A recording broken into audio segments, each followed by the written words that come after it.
Assalamualaikum warahmatullahi wabarakatuh. Innal hamdalillah nahmaduhu wa nasta'inuhu wa nastaghfiruh wa na'udzu billahi min shururi anfusina wa min sayyiati a'malina. May yahdihillahu fala mudilla lahu wa may yudlil fala hadiya lahu. Asyhadu an la ilaha illallah wahdahu la syarika lahu wa asyhadu anna Muhammadan abduhu wa rasuluh. Amma ba'd. Wa qala ta'ala fi kitabil karim, a'udzu billahi minasy syaithanir rajim. Bismillahirrahmanirrahim. Ya ayyuhalladzina amanu kutiba alaikumus syiyam kama kutiba alal ladzina min qablikum la'allakum tattaqun. Wa qala aidan wasari'u ila magfiratin min rabbikum wa jannatin 'arduha as-samawati wal ardh uiddat lil muttaqin. Wa qala Nabi sallallahu alaihi wasallam, man shoma ramadhana imanan wa ihtisaban ghufira lahu ma taqaddama min dhanbihi. Sadaqallahu alazim wa sadaqa rasulul karim.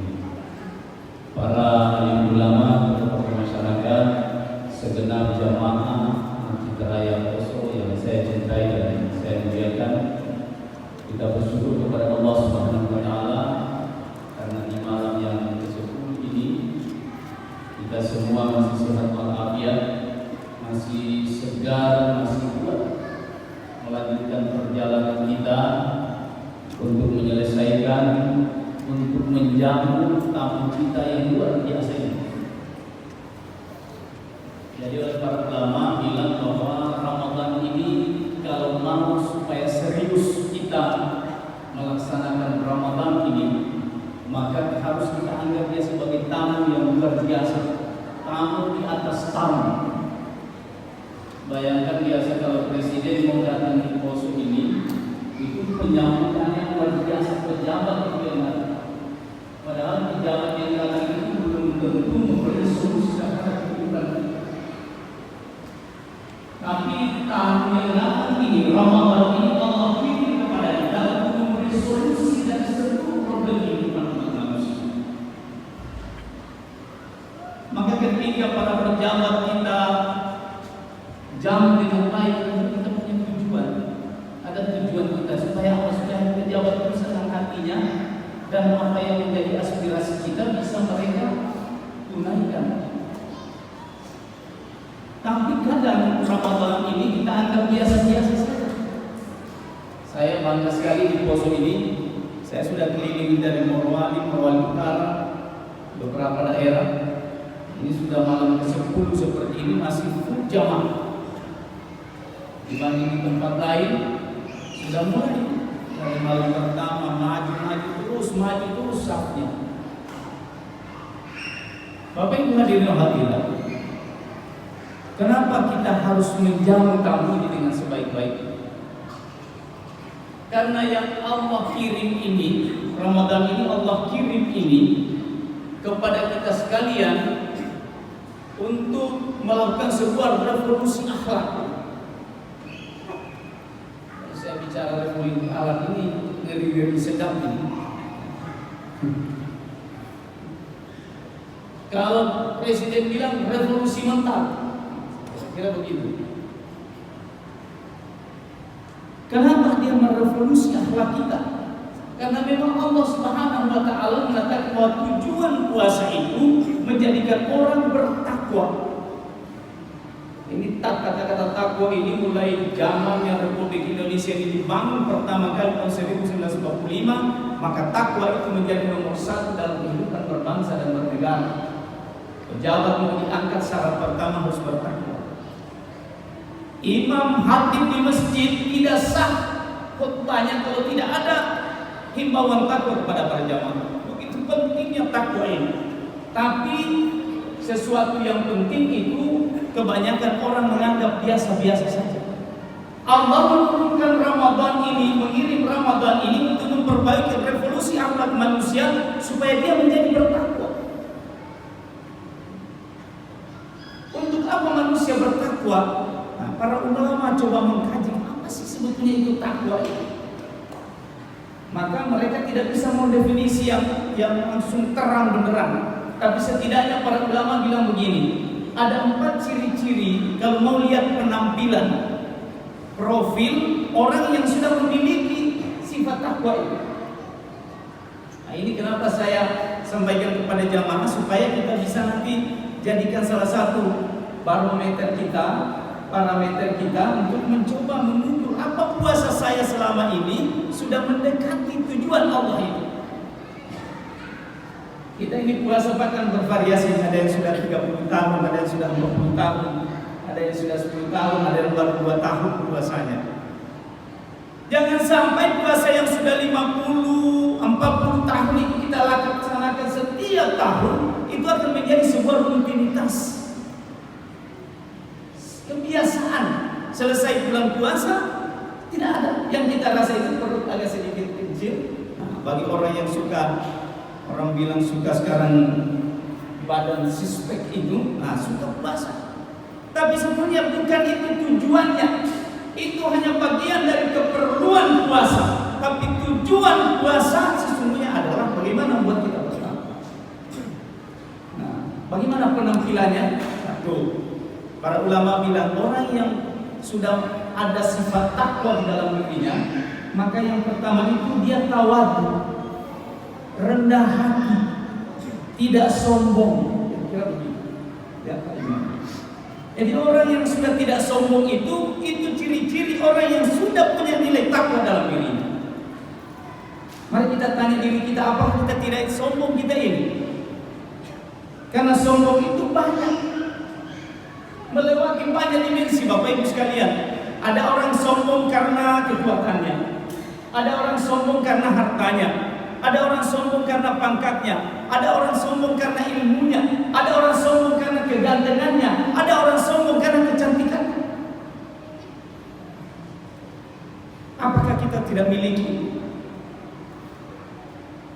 Kalau sombong kepada sesama manusia itu masih biasa. Tapi jangan sampai diri kita ini sombong kepada Allah Subhanahu wa taala. Itu yang paling berbahaya.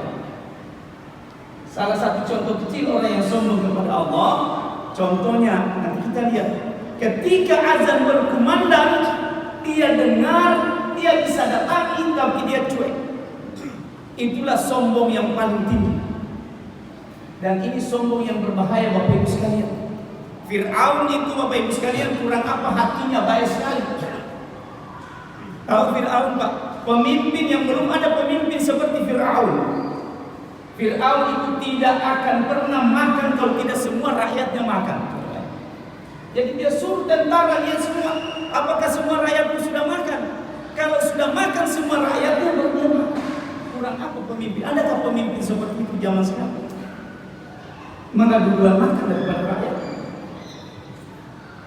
Fir'aun itu, Bapak Ibu sekalian, tidak tidur kalau tidak tidur semua rakyatnya. Adakah pemimpin hari ini begitu? Tidak ada, Pak. Tapi kenapa kemudian Allah melaknat dia, menghinakan dia hanya karena dia sombong kepada Allah? Wa qala ana rabbukumul a'la. Saya ini adalah Tuhan. Hati-hati kita, Pak. Makanya ini juga yang menjadikan banyak orang sombong di dunia ini karena kemajuan teknologi. Dulu orang tua kita tidak punya mic ini bicara, azan itu tidak didengar orang jauh-jauh. Hari ini, Pak, azan di sini didengar di mana? Dan kalau kita tidak datangi itu suara, maka pastikan kita orang yang sombong dengan Allah. Coba ya. Kalau saya panggil saya punya anak, nak sini, nak sini. Terus anak kita itu cuma berdiri, cuek, tidak mau datang dengan panggilan kita. Kira-kira bagaimana sikap kita?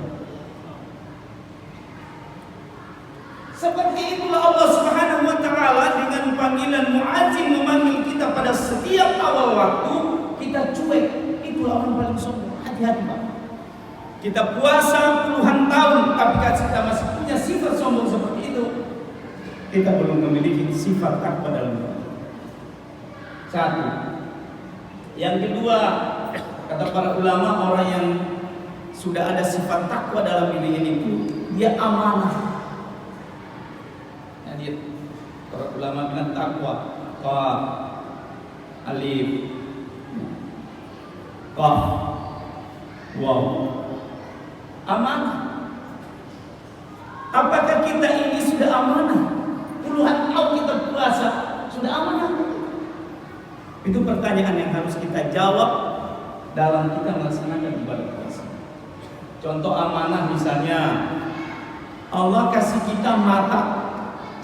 Ini amanah, Pak. Amanahnya Allah. Membuat kita bisa melihat, itu amanah yang Allah titip supaya kamu bisa melihat hal yang baik-baik.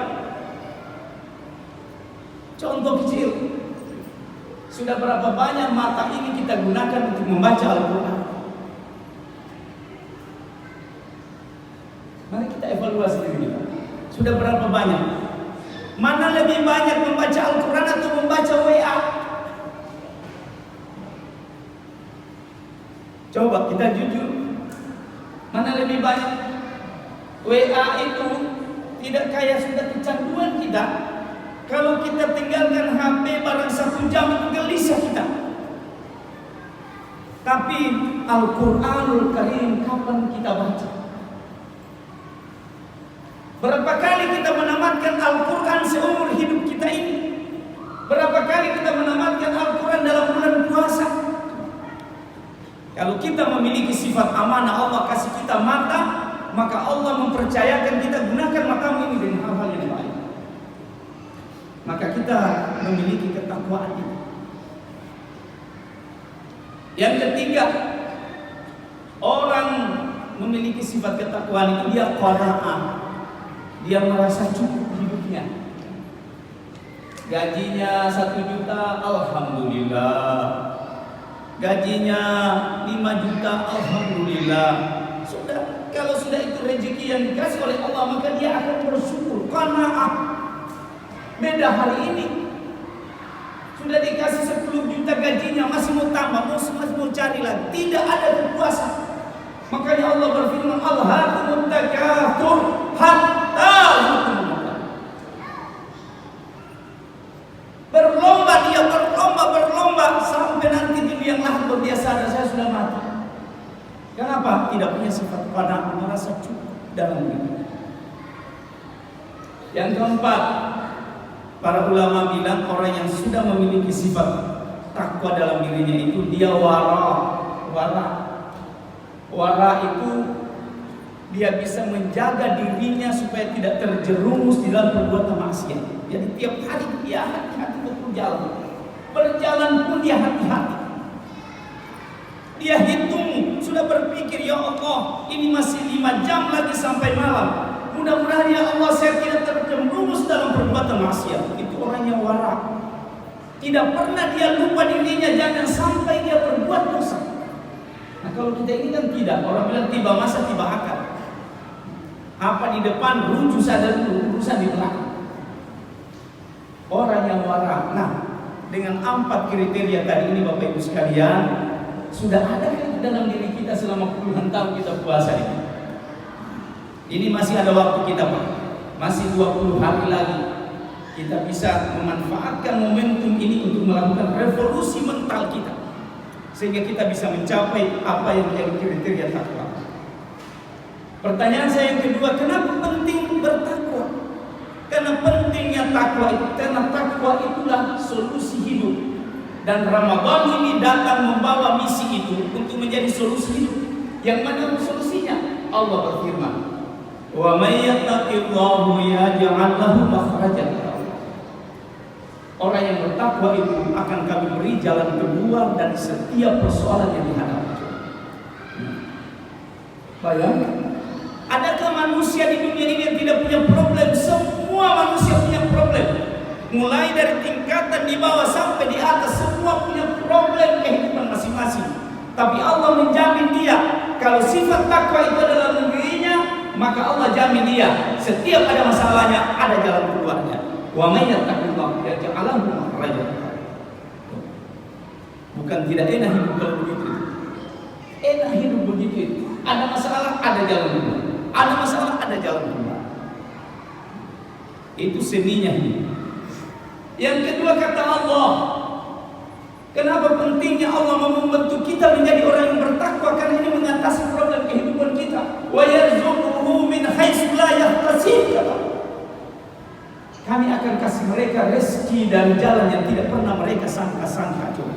Masya Allah.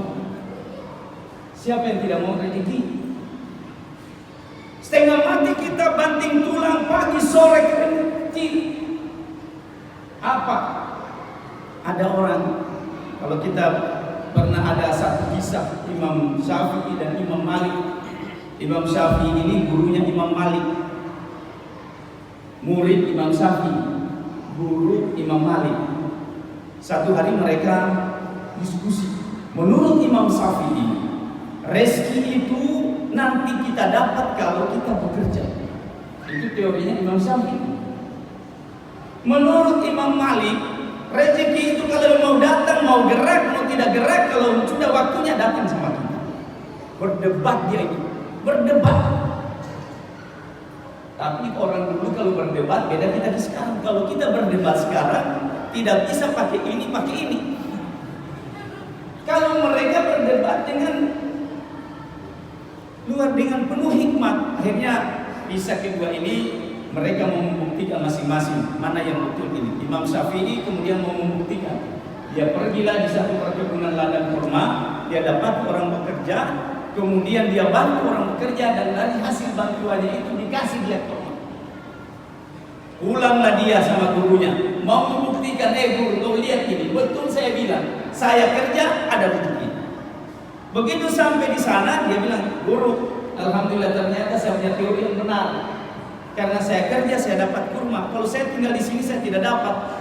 Mari kita makan ini guru. Hasil bekerja saya. Apa dia bilang Imam Malik? Alhamdulillah. Kau kerja dapat. Betul. Tapi saya ini cuma duduk di sini. Kau datang bawakan saya. Nah, artinya Bapak Ibu sekalian, Allah yang punya kuasa rezeki kita ini, Allah yang mau. Kalau Allah yang mau tidak ada yang susah. Wa yarzuqhu min haitsu la yahtasib, kata Allah. Mereka kalau sudah bertakwa itu, saya akan kasih rezeki dari jalan yang tidak pernah dia sangka-sangka. Masya Allah. Enaknya hidup jadi begitu. Yang ketiga kata Allah di dalam Al-Quran, walau anna ahlal qura amanu wattaqa lafatahna alaihim barakatin minas sama'i wal ardh. Andaikan kata Allah penduduk negeri itu beriman dan bertakwa, saya akan turunkan berkah baik dari langit maupun dari bumi. Ya Allah. Bayangkan kalau negeri Poso ini beriman dan bertakwa seluruh rakyatnya, maka Masya Allah, Allah yang turunkan berkah. Ada satu desa kecil Bapak Ibu sekalian di Yogyakarta, namanya Desa Jogokarian. Mungkin teman-teman jamaah pernah pergi ke sana lihat. Saya pernah bawa semua kepala desa saya, camat saya waktu saya masih bupati. Saya bawa mereka mau lihat di situ. Kau lihat di sana kekuasaan Allah. Desa Jogokarian yang dulu kecil itu di Jogja, desanya 30 km dari Jogja. Dulu desa itu kering, kerontang, sangat miskin, terkebelakang. Kemudian mereka menggagas sebuah desa, kemudian memprogramkan subuh berjamaah. Seluruh penduduk negeri itu yang beragama Islam subuh wajib berjamaah. Mulai dari situ. Akhirnya program ini berhasil. Kemudian dari hasilnya itu, kemudian ibu-ibu kalau subuh itu semua sudah makanan-makanan mulai dijajakan di situ. Jadi orang keluar dari masjid beli itu, hasil penjualan mereka 10% masuk di dalam masjid. Apa yang terjadi hari ini Bapak Ibu sekalian, salah satu desa wisata religi Indonesia ini, nanti kita jalan-jalan ke sana kita lihat. Dan penghasilan desa itu luar biasa dan masyarakatnya luar biasa sejahtera. Konsep itu, hanya konsep itu. Allah buktikan, walau anna ahlal qura, andaikan penduduk negeri itu beriman dan bertakwa, kata Allah, saya yang turunkan berkah baik dari langit maupun dari bumi. Apa yang kita ragukan? Tapi kuncinya itu, ketika azan berkumandang, jangan sombong sama Allah, datangi. Ini kewajiban kita semua. Kita semua ini pemimpin. Kullukum ra' wa kullukum mas'ulun an ra'iyatihi. Semua kita ini pemimpin Dan setiap pemimpin itu akan dimintai pertanggungjawabannya kepada Allah atas apa-apa yang dipimpinnya. Anak kita, mari kita ajak, biasakan anak kita ketika azan berkumandang tinggalkan. Mana lebih penting Allah daripada manusia. Banyak orang ini perasaan sama manusia. Ini betul, kasihan saya punya tim ini, saya punya tamu. Segan saya kalau saya panggil dia, apa dia bilang? Apa dia bilang? Dia tidak bisa kasih mati kamu, tapi Tuhan Bapak panggil.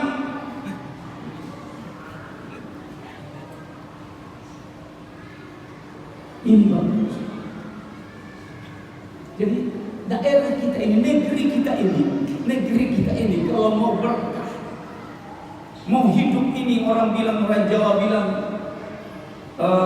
baldatun thayyibah wa rabbun ghafur. Nah, kira-kira begini dalam Al-Quran disebut. Itu baru akan tercapai kalau seluruh masjid ini penuh dengan jamaah seperti ini 5 kali sehari Jumat.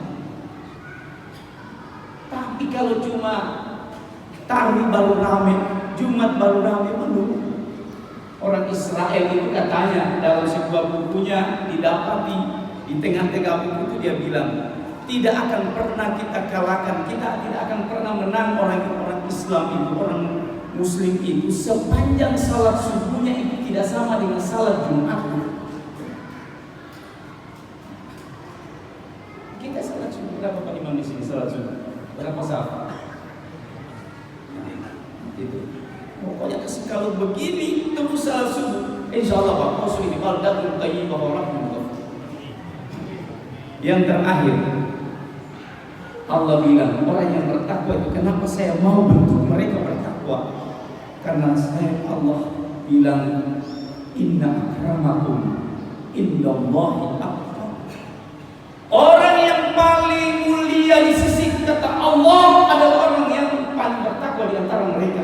Bukan orang yang jabatannya tinggi, bukan orang yang hartanya banyak, bukan yang badannya kuat, bukan yang keturunannya banyak, tapi mereka yang bertakwa yang paling mulia di sisi kata. Di hari kemudian nanti hanya mereka lah yang berhak duduk bersanding dengan Allah Subhanahu wa taala. Makanya Allah mendatangkan di Ramadan. Ramadan ini luar biasa. Ada ulama bilang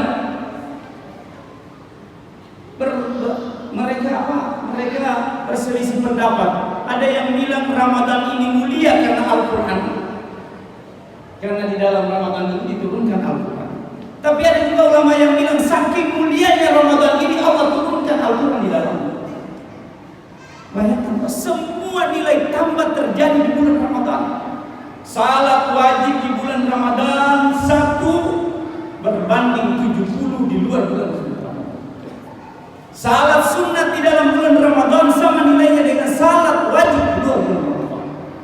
Di dalam bulan Ramadan ada satu malam yang kalau kita ibadah kepada Allah dengan baik, dengan ihtisab, dengan sungguh-sungguh, dengan penuh harap, maka Allah akan menilai ibadah kita itu sama dengan 83 tahun.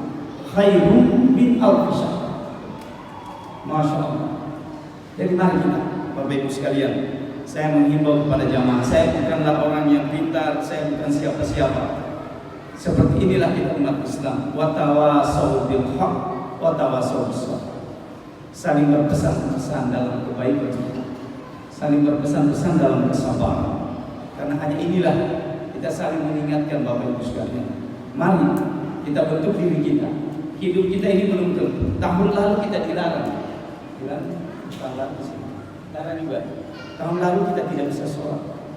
Jangan-jangan tahun ini Allah kasih reda-reda di bulan Ramadan, supaya kita bisa sholat, supaya kita semua menjadi orang yang beriman, supaya kita nanti Allah panggil dengan yang baik. Ya ayyatuhan nafsul mutmainnah, irji'i ila rabbiki radiyatan mardiyah, udkhuli fi ibadi jannah.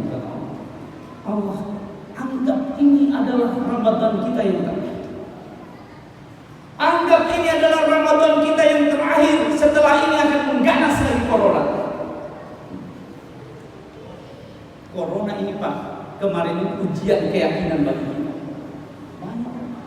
Saya biasa kalau ceramah saya bilang, saya tanya berapa menit kau kasih saya ceramah ini? Dia bilang, karena dia bilang 15 menit Pak, cocok. Kau larang saya bicara 15 menit di masjid, tapi di pasar kau tidak larang orang 1 kali 24 jam bicara. Ini ujian fitnah. Hati-hati kita. Orang masuk di masjid dilarang luar biasa, tapi di pasar tidak boleh dilarang. Mana lebih bersih pasar sama masjid? Ini ujian. Apa pemerintah salah? Tidak. Ini ujian buat kita. Allah turunkan wala nabluwannakum bisyai'in minal khauf. Sungguh kata Allah, saya akan uji kamu dengan sedikit rasa takut. Baru sedikit, Pak. Karena ada rasa takut yang lebih besar nanti pada saat hari kiamat. Ini baru sedikit rasa takut. Minal khauf, baru sedikit. Bagaimana kalau Allah mendatangkan ketakutan yang luar biasa? Oleh karena itu sekali lagi pada kesempatan yang baik ini, maafkan saya dalam perjalanan saya sebagai orang yang Bapak Ibu sekalian amanahkan kepada saya di DPR RI. Saya melaksanakan safari Ramadan. Alhamdulillah, terima kasih banyak panitia masjid memberi saya kesempatan malam ini untuk sedikit bercerita tentang apa yang saya tahu. Mudah-mudahan cerita saya ini bisa menjadi salah satu bahan pertimbangan bagi kita untuk menjaga 20 malam lagi. Belum terlambat kita. Yang penting syaratnya satu, serius betul, berhati-hati, imanan wa ihtisaban, dengan percaya dan dengan berharap kepada Allah. Jadi kalau orang tua kita dulu kita kalau mau puasa, Pak, dia siapkan itu kayu bakarnya 30 hari. Dia siapkan semua berasnya 30 hari. Dia siapkan semua, dia punya minyak 30 hari. Kenapa? Karena dia mau iman dan ihtisab. Tidak mau dia diganggu. Karena dia mulia. Tapi hari ini kita tidak adalah biasa saja. Puasa dengan bulan puasa sama-sama.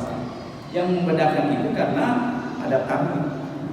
Mari kita manfaatkan waktu yang 20 hari lagi ini dengan mengenjot benar-benar puasa kita dengan semangat, dengan segala harapan bahwa Allah akan mengampuni semua dosa kita pada tahun ini. Barakallahu li wa lakum fil Qur'anil azim. Hadanallahu wa iyyakum ajma'in. Wallahu musta'an. Wassalamualaikum warahmatullahi wabarakatuh.